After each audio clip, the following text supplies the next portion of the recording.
Hey, what's up, guys? This is my Logitech 6710 Plus. So this uses two keys for LEDs. There's a WASD. Watch this. And there's the whole keyboard. I like it off because I'm not gaming at night. Another thing I like about it is really quiet. Oh, sorry about that. So yeah, sounds like that. Let's close this. And what else I like about it?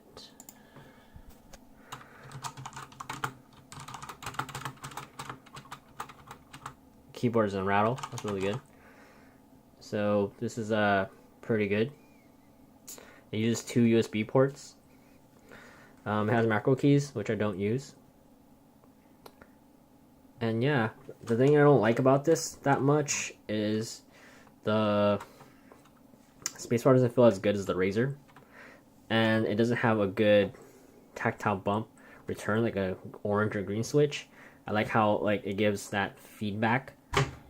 So yeah, do I recommend this keyboard? Yeah, sure, why not? It's pretty good, but I'm not sure how long the keycaps will last because I've seen videos where the keycaps died in 1 year, and there's a few bad reviews.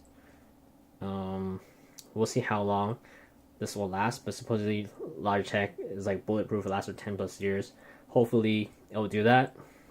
We'll see with this, and we'll probably make an update video in a year. But I bought this like way back then because I really wanted it, and I like Logitech the brand, and it's the G series, so it's for gamers. So yeah, if you want to get it, then I recommend you get it because it's a brown switch, and brown switches are either by DAS or these guys. I hopefully think these are real brown switches and not by Kaihua or Ko, but they're Kaihua. Hopefully they're from Green Tech or the actual German DAS or MX cherries. So thanks for watching, guys, and consider this keyboard. It's really awesome. Peace.